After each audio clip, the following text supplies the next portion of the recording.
The recent deaths due to the alleged flu-like illness of footballer Norman Maroto and opposition legislator Murisi ZviZwai are the most unsettling. In fact, this is not simply unsettling, but positively unnerving and a cause of great concern.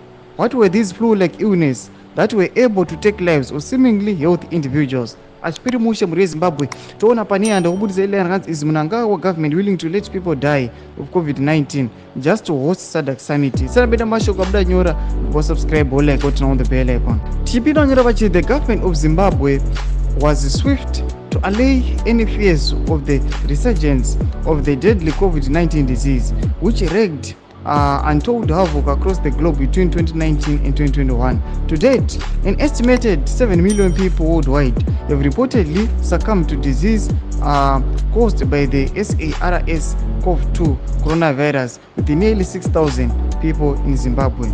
This resulted in the imposition of suffocating travel and gathering restrictions, which brought the world to a standstill in order to curtail and curb the COVID-19 pandemic.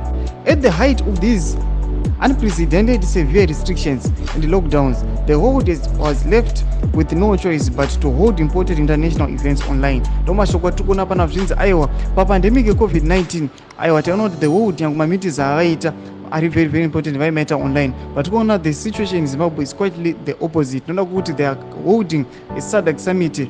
Kuna cases a flu like symptoms arunzi anenge COVID-19 vachiita physical zvikunzi awa zvogona kuhama ma citizens emunyika yeZimbabwe. COVID-19 ogona kunzwa navanhu vari kubva kunze. Tudze mafungiro enyu pinai comment section muri kudipa musoro penhau iyi. Subscribe or like, turn on the bell icon.